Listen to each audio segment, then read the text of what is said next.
The Yakuza games are not Yakuza games anymore, or at the very least are making a transition away from the Yakuza. This has become obvious to anyone who has been paying attention to the series over the last year or so. The most obvious change is the name of the series in the West, going from Yakuza to Like a Dragon, a direct translation of its native title, Ryuga Gotoku, but the changes go far beyond that. There is far less emphasis on themes of brotherhood and honor, focusing instead on friendship and empathy. We even got our first setting outside of Japan, and while yes, there are Yakuza in Hawaii, both in the game and in real life, these Yakuza organizations have largely been recontextualized by their presence in American society. This trend is made most explicit in the story with the two largest and most narratively central Yakuza organizations, the Tojo Clan and the Omi Alliance, coming to an end in Yakuza 7. Both of the last two mainline entries and Gaiden have the end of the Yakuza as a major aspect of the narrative. This comes as a reflection of reality where the Yakuza have been declining in numbers for a while now due to government crackdown. This crackdown started way back in the early 90s, more than a decade before the series even started. The in-game world had to play catch-up to reality. It became unrealistic to depict the Yakuza as still being this powerful in the present day. The Yakuza as the large phenomenon of the earlier games are no more. Barring future spin-offs or prequels, the franchise seems to want to move beyond its previous status as Yakuza fiction. In the latest games, the Yakuza are either dead or dying. To mark this end of an era, I want to look at the bigger picture. In a series spanning almost 20 years, what did the Yakuza games actually say about the Yakuza? There are few franchises that cover the same phenomenon for this long. Due to this, the Yakuza games actually occupy a pretty unique position in mainstream media. These games also don't shy away from some of the political aspects of the organizations, frequently intertwining Yakuza conspiracies with government and police corruption, being pretty accurate to real life in some aspects.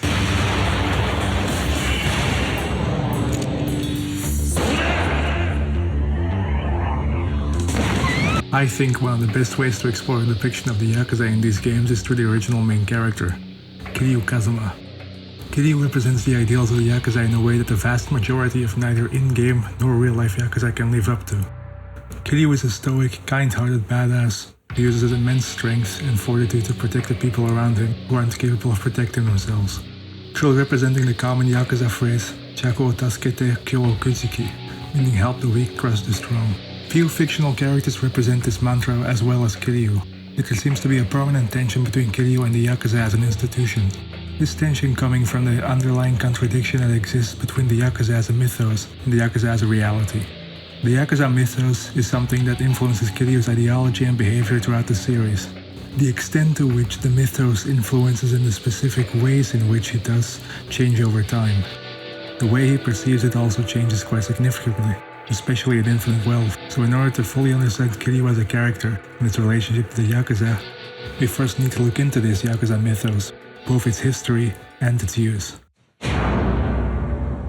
The Yakuza claim ancestry from a group of Edo period warriors called the Machiyaku, who were protectors of the common folk. This group was crushed by the shogunate, so there is no direct link between them and the Yakuza. Much of the Yakuza mythology takes this champion of the people component from the Machiyaku and some samurai as a central component of the meaning of the Yakuza. As David E. Kaplan and Alec de Burro, authors of the Yakuza, Japan's criminal underworld, states, the aggressive yet compassionate outlaw, useless to mainstream society but willing to stand up for the common man. These are the essential components of the Yakuza legends. It is a tradition inherited not only from the Machiyaku, but from the samurai as well, and spread to the feudal underworlds. The direct ancestors of the Yakuza emerged in the 18th century, the Bakuto, who were traditional gamblers, and the Tekiya, who were street peddlers. Just like many other forms of organized crime, much of its membership came from a background of poverty. These organizations started introducing some of the core concepts of the Yakuza mythos, like the Oyabun-Kobun system. This type of parent-child relationship is still common in many modern Yakuza families. This system is responsible for creating a form of cohesion and loyalty that is absent in many other forms of organized crime. It's important to say that this system does not originate with the Yakuza. The Oyabun-Kobun system was actually present in many facets of Japanese culture up until the early 20th century. These included the military and political parties, but also business and school. In fact, most of you are probably familiar with the school variant, the Senpai-Kohai system. One of the aspects that's not really shown in the game is the importance of historical lineage in the Yakuza family. Many modern Yakuza families claim direct lineage from an Edo period Bakuto or Tekya group, showing the importance of history in the legitimization of Yakuza families into the broader mythos. This historical connection and the aforementioned upholding of an older hierarchy gives them the perception of something that's traditionally Japanese. This can be useful in gaining favorability with some more conservative types, especially in a rapidly modernizing and westernizing nation.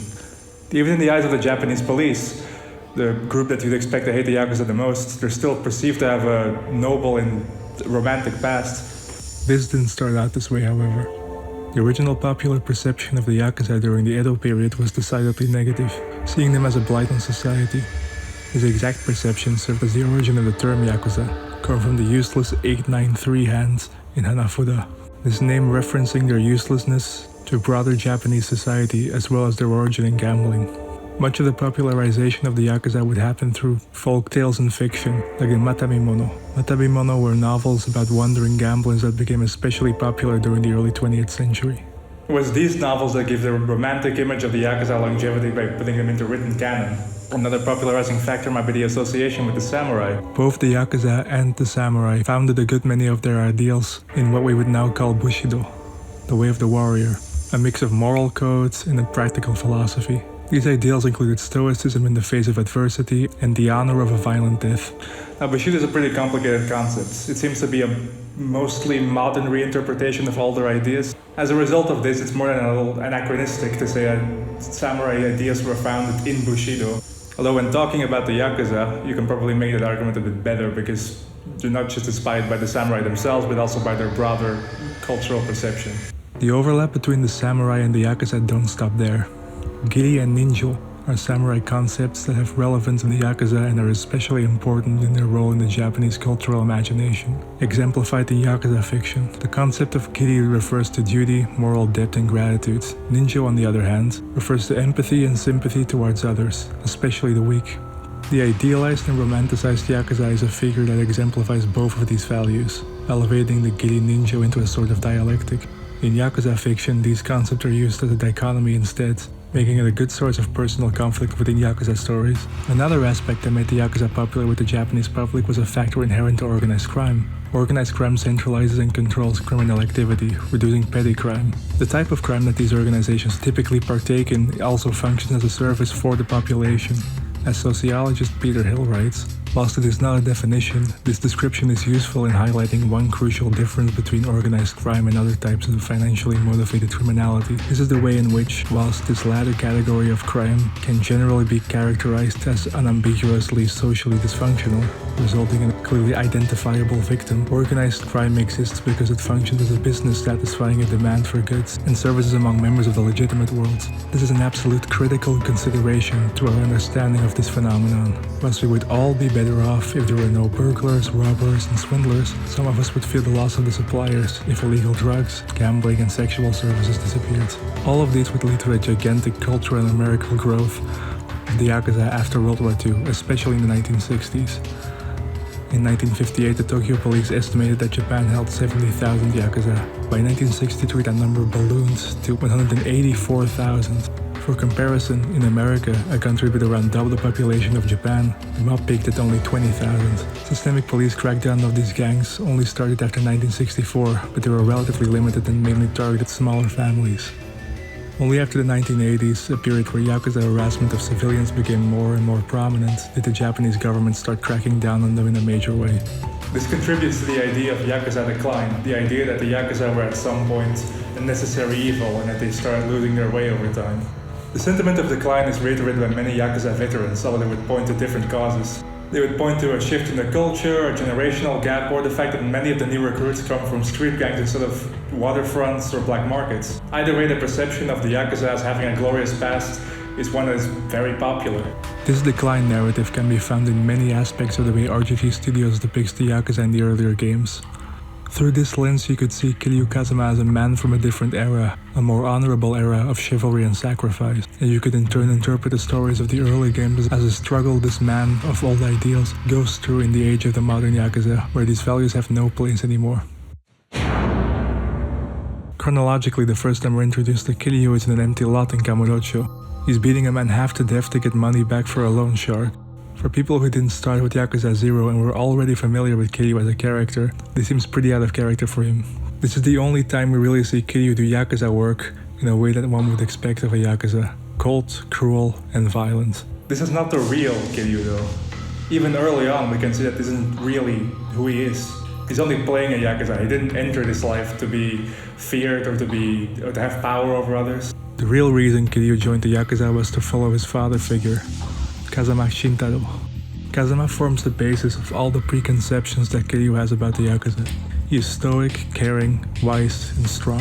Kazuma commands respect in all echelons of the underworld. This must certainly seem desirable to Kiryu, the young orphan who was looking for meaning and recognition. Kazuma is to Kiryu the perfect embodiment of this exact Yakuza mythos. You will later find out that Kazuma also represents some of the worst aspects of the reality of the Yakuza. Kazuma killed Kiryu's parents, as well as the parents of everyone else in Himawari orphanage. With this, Kazuma perfectly represents the contradiction in the perception of the Yakuza. A man of honor and dignity covered in blood. The evolution of Kiryu's perception of the Yakuza throughout the game can be gleaned based on his reactions with the 3 Dojima lieutenants. Kuze Daisaku is the first boss you fight in the game, a fight that is in many ways a physical embodiment of the Yakuza aesthetic. From the Momotaro tattoo that covers his upper body, to the fist fight on tatami mats, to the Ubitsume scene after you beat him. Every clash between Kiryu and Kuze feels like a clash between the ideals of the Yakuza and its terrifying, violent reality. After fighting Kuze in the sewers, Kiryu acknowledges that he doesn't really fit into the Yakuza. He sees Kuze as someone who personifies the Yakuza creed in a more direct sense. He sees him as a real Yakuza compared to the role that Kiryu had been trying to play in the beginning of the game. He bows and leaves, only to find Awano waiting for him. Awano Hiroki, patriarch of the Taihei Association, is a completely different beast from Kuze. Awano is essentially a career Yakuza. For him, it's nothing more than a way of earning good money and enjoying food, luxury, and women.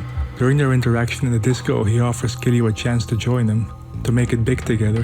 Kiryu is clearly disgusted by Awano as a person, significantly more so than he ever was with Kuze. Kuze is also a bastard, but he lives the Yakuza life authentically and meaningfully. Being a Yakuza is Kuze's life, it's not just his way of earning a living. Awano's version of the Yakuza has been instrumentalized and completely stripped of its meaning. Awano sees the Yakuza as a praxis, as a means to an end.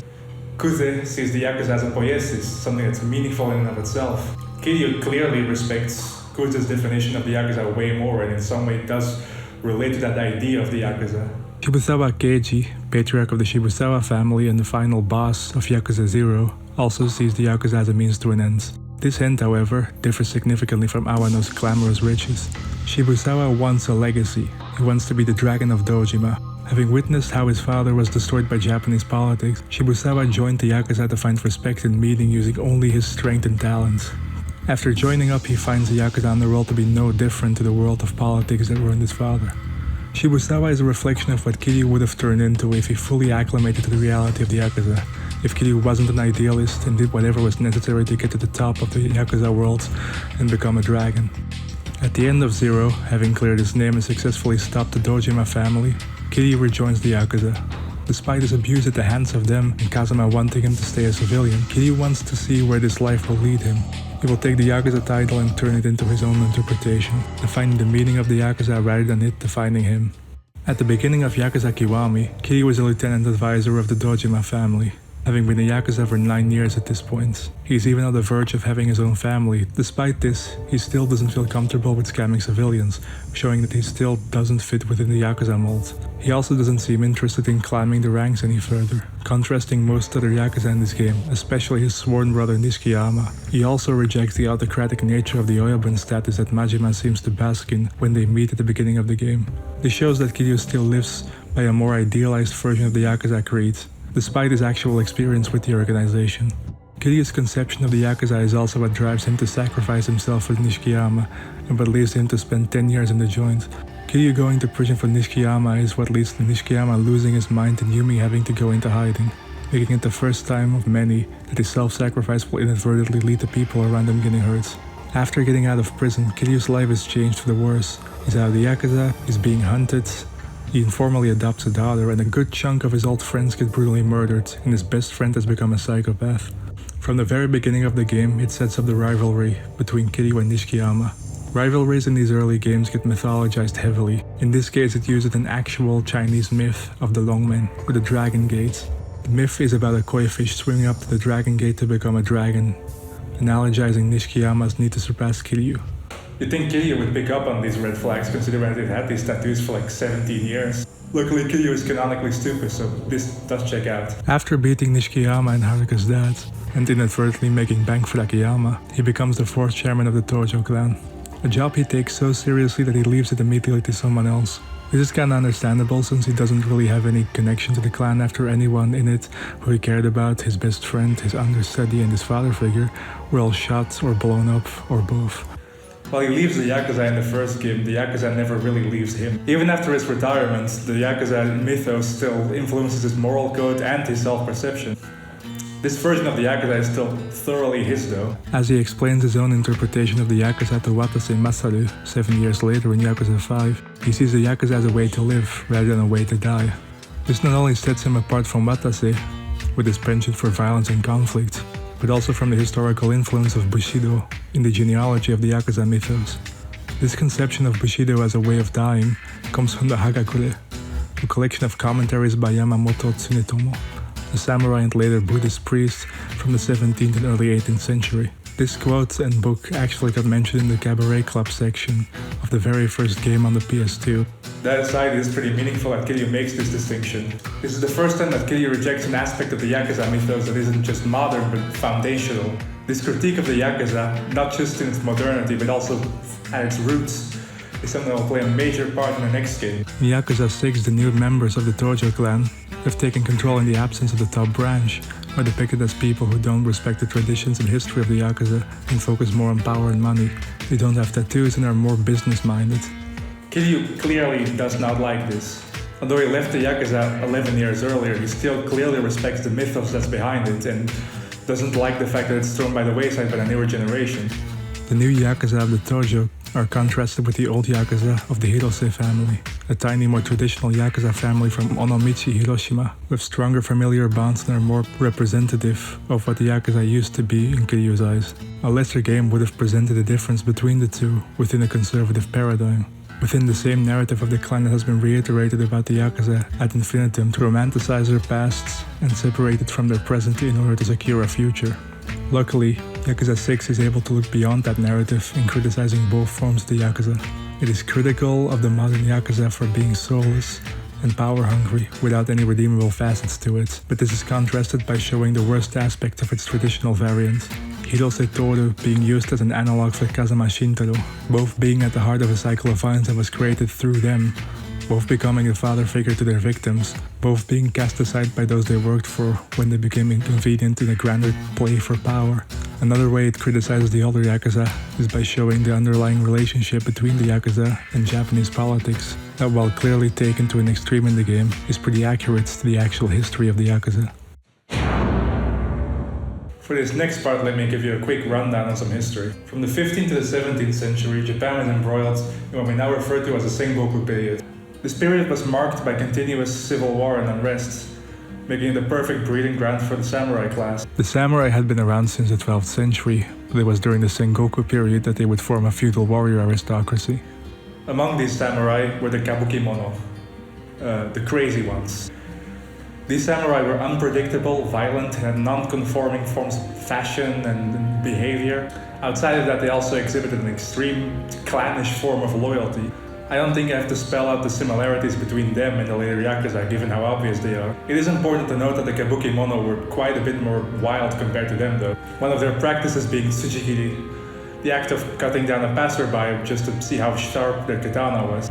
In the 17th century, the Sengoku period came to an end. The battlefields became bureaucracy when the country was unified and centralized by the Tokugawa shogunate.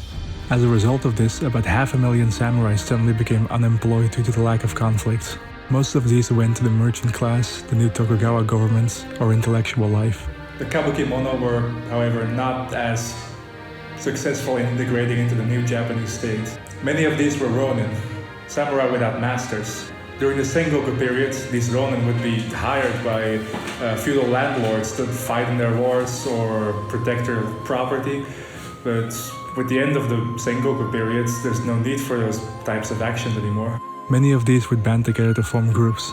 Key among these were the Hatamoto Yako. These Hatamoto Yako were structured in a way that would seem familiar to modern Yakuza, with Oyabun-Kobun relationships, frequent use of violence, and a strong sense of hierarchy. Another aspect that they might find familiar was the frequent political collusion. These Hatamoto Yako would often do dirty work for local lords or even for the shogun himself. In response to the Hatamoto Yako, a new group arose, the Machi Yako. If you remember from earlier, this is the same group that the Yakuza would claim spiritual descendants from. Despite this, there seems to be a much stronger similarity with the Hatamoto Yako. Quoting Hilligan, the Machi Yako quickly became folk heroes and the subject of songs, kabuki plays, novels, and more recently, films. This Robin Hood mythology is claimed by the modern Yakuza who assert that they are the descendants of the Machi Yako. Interestingly, in their profession of reactionary political views, exaggerated attire, elaborate rituals, and defiance of exclusion, they perhaps share more with the Hatamoto Yako. Despite the claims made by the Yakuza to Machi Yako ancestry, these groups were finally eradicated by the Tokugawa government in the late 17th century. After this eradication came the real genesis of the Yakuza with the aforementioned Tekiya and Bakuto. These groups, however, had their own stint in government collusion. The Tekiya were often recognized by the feudal authorities and used this recognition to extort money in their own territory. Some Tekiya Oyabuns were so respected that they were given near samurai status by the Tokugawa government. The shogunate hired the Bakuto to use their gambling dens to scam back the earnings of construction workers on government projects. Essentially like Fordism, but the central mechanic is, instead of consumerism, gambling addiction. Aside from this, both the Tekiya and the Bakuto were recruited by the Tokugawa government in their intelligence service. This clearly calls into question the idea of the Yakuza starting out as protectors of the weak, clearly showing that they were, even from the very beginning, working together with government and other forces to crack down on regular people. In fact, many of the Yakuza legends become suspect once you look over them with a critical eye. One of the most legendary Yakuza of the Bakumatsu period and early Meiji period, Shimizu Jirocho, is often remembered in folktales and legends as a noble bandit who used his underground network to protect and serve the farmers of the city of his namesake Shimizu, what is now Shizuoka. But according to historical documentation, Shimizu ruled over these farmers using fear and intimidation. His benevolence a complete fabrication of Yakuza propaganda. In 1868, the new Japanese empire was established by the Meiji Restoration. This new state would quickly become industrialized and modernized, with a new government that was more centralized compared to the feudal Tokugawa shogunate. During this period, Yakuza brawls and conflicts were less tolerated by the state. As a result of this, Yakuza sought political ties to protect their interests. For most Yakuza, this probably started as a form of opportunism. Over time, ideological ties would actually start to form. The Yakuza traditionalism would be married with the anti-modernity and later ultra-nationalism that would become the state ideology in the 1930s. There were also financial incentives to the rightward political shifts in the Yakuza. Many Yakuza controlled dockworks, street stalls, and a major sway in local politics. All of these things were threatened by the growing socialist and labor movements that were popping up around Japan. The person who would be central to the marriage of the ideas of ultra-nationalism and the Yakuza was Toyama Mitsuru. Originally from Fukuoka, at the time a breeding ground for far-right anti-government thought, Toyama founded the Genyosha, the Dark Ocean Society. This underground group worked together with right-wing politicians, police, and Yakuza organizations to suppress democratic and liberal forces that were critical of the government, break up strikes, and intimidate and even assassinate political threats, including major politicians. Their ideology also permeated into foreign policy, promoting colonial expansionism into the rest of Asia. The apotheosis of this was in 1895 when government issued Genyosha agents snuck into the imperial palace of Korea and murdered the queen, leading to the Japanese invasion, annexation, and subsequent half-long century occupation of the peninsula. The Genyosha inspired a plethora of different ultranationalist secret societies, many of which intermingled with local Yakuza. This led to a permanent blurring between the Japanese right wing and the criminal underground. One of those being the Kokuryukai, or Black Dragon clan, who would lay the ideological foundations for the 1905 war with the Russian Empire and the invasion of China in the early 1930s. In 1919, Toyama and the Minister of Home Affairs founded the Dai Nippon Kokusuikai, the Great Japan National Essence Society. This organization was made up of around 60,000 Yakuza. These Yakuza would essentially serve as the Japanese equivalent of the fascist black shirts in Italy, often working together with the military and police to fight against subversive elements.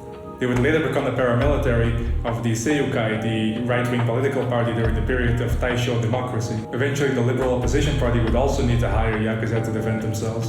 As a result of that, these gangs would get more and more influence. In the 1930s, Wicked Place referred to in Japanese historiography as the Kuroi Tanima, the Dark Valley, the period of Japanese imperial fascism. During this period, Toyama got closer with the imperial family, and an ultranationalist Yakuza that he inspired worked together with the military in Japanese-occupied Manchuria. These gangs would exploit the local population and would even take a page out of the British colonial book by weaponizing opium addiction. After Pearl Harbor, most of these Yakuza would be put into prison by the Japanese government in order for the Japanese government to focus more on the war. One of these Yakuza was Taoka Kazuo, who would later become the leader of the Yamaguchi-gu. During his time, he would read about the Genyosha, who would inspire him with their right-wing ideology. This would in turn lead to a bridge between Japanese fascism and the post-war Yakuza. During the American occupation, Japan got restructured. The American government saw the Yakuza elements in Japanese politics as a threat to democratic aims under the occupation. Despite this, very little was done against them. Prime Minister Katayama Tetsu, a unique figure in Japanese politics for being a Christian socialist, even denied that there were any underground criminal elements in the Japanese political body. By 1948, any major movement against organized crime in Japan was dead. Due to this and the massive rise of black markets as a result of food rationing, the Yakuza had a very lucrative period after the war. In the immediate aftermath of the war, Japan was at its most unstable since the Bakumatsu period. Luckily, they were soon to be graced by the most stabilizing force of all, Cold War politics. Any effort to cleanse Japanese politics of nationalism or introduce any form of radical change was marred by anti-communist geopolitics. General Charles A. Willoughby, head of intelligence of the American occupation, actively gave resources and money to remnants of the ultranationalist movement. The occupying forces would later use the Yakuza to beat back the left when the Cold War formally started at the end of the 40s. The main figure behind these actions, the aforementioned General Willoughby, was very much acting in character by associating with the far right. Willoughby was once described by General MacArthur as a lovable fascist, which showed in his support for the Spanish Phalangists and his devotion to figures like Billy James Hargis of the James Birch Society. Anti-communism became a major part of Yakuza ideology after the occupation, being a driving force in any political affiliation. Most notably during the Anpo student protests of the late 50s and early 60s, where Prime Minister Kishi Nobusuke used Yakuza as support for the police and military to intimidate and beat up left-wing university students. This resulted in many injuries and at least one death of a student. Another way in which anti-communism influenced the trajectory of the Yakuza was through the connection with a political fixture, Kodama Yoshio. Kodama was by all accounts the most powerful man in Japan from the end of the US occupation in 1952 until his downfall due to political scandal in 1976. During this period, Kodama served as the link between Japanese politics and the Yakuza, himself often being likened to a Yakuza Don due to how much influence and respect he had in that world. He was at the heart of the foundation of the Liberal Party, which later became the LDP, who still rule over Japan today. Due to this, he had enough sway over the party to form and dissolve governments and pick prime ministers. All of this while being supported by the CIA, who found Kodama's anti-communism and borderline absolute control over Japan very useful. As a matter of fact, the CIA were the ones that encouraged Kodama to create the Liberal Party in the first place. If you've played the Yakuza games, you're probably already familiar with the concept of a fixer, or kurumaku, as they are known in Japan. Both Daidoji and Ogikubo, who play a role in 6 and 7 respectively, are heavily inspired by Kodama. You'd think that this blatant form of anti-democratic behavior would make them hated by the general public, but the Yakuza had their own way of dealing with that. They would often use charm offensive to combat negative public perception. This included donations to charity, relief funding after disasters, and using manpower to help with public projects. Due to this, the Yakuza were still perceived in a relatively positive light until the 1980s, when they started bothering civilians. To quote Hill again, "Despite the evidence to the contrary, the Yakuza of the post-war era have profited from romantic associations with the outlaw heroes of the past and the perception that, throughout this period, they have remained essentially concerned with gambling and peddling. As they have moved into other areas of business, tolerance has become progressively scarcer." So as you can see, despite the perception that the Yakuza were at one point a necessary evil, I would argue that the long-term political and social damage that the Yakuza brought is much greater than any sort of goods that they could have done during these periods. The Yakuza games have reflected this change in perception as well, making this a central theme in 6, Gaiden, and Infinite Wealth. The difference between Kiryu's perception of the Yakuza and its reality is materialized in the relationship he has with the actual Yakuza in his life. most notably with Daigo Dojima. After Terada fakes his death in Yakuza 2, Kiryu goes to Daigo to try and convince him to take over the Dojo clan. When Daigo refuses, Kiryu basically forces his hand. At the end of the game, Daigo accepts his role as the 6th chairman of the Dojo clan, building a small army to push the Omi alliance back out of Tokyo. Daigo had idolized Kiryu since his childhood, so when he formally took the reins, he tried to rule by the example of Kiryu's Yakuza mythos. As a result of this, he didn't cooperate with the plan for a military base in Okinawa due to it being on Kiryu's land. This despite the fact that the Dojo clan was still out of money and rebuilding from both the civil war from the first game and the war with the Omi a year later. This ended up backfiring significantly for Daigo, with him going into a coma after being shot and the Dojo falling into another civil war. As a result of this disaster, the clan gets even deeper into trouble, which is only exacerbated by a conspiracy of the Ueno Seiwa in Yakuza 4.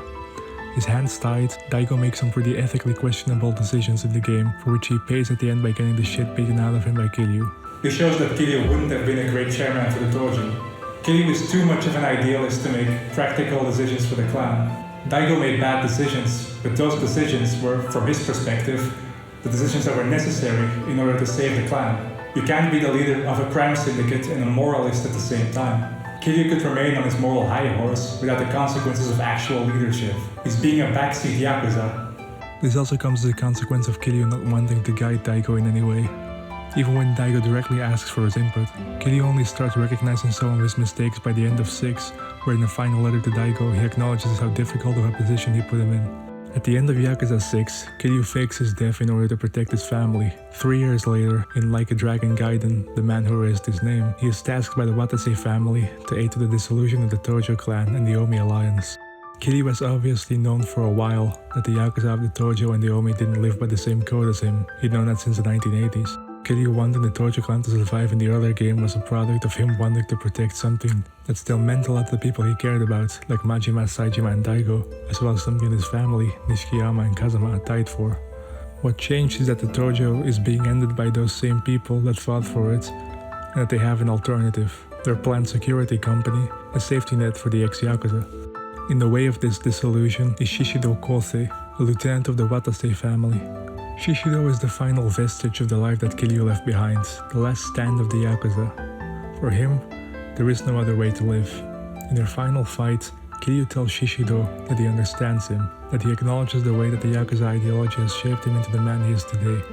This is, however, also the moment he rejects the Yakuza at a fundamental level. The dream that Kiryu and many others have been fighting for has been a detriment to the rest of society, something that Kiryu has known for a while but has only now fully accepted. The Yakuza have no place in this new world. They need to end. Within this moment, Kiryu starts a journey to emancipate himself from the Yakuza mythos. The thing that has been the source of his meaning in life, as well as the source for his pain and loss. This journey will only reach its conclusion 5 years later, in Infinite Wealth. The last vestige of the Yakuza mythos is Kiryu's self-sacrificial nature. This makes sense, since it also seems to be the trait that Kiryu seems to exhibit the most throughout the series.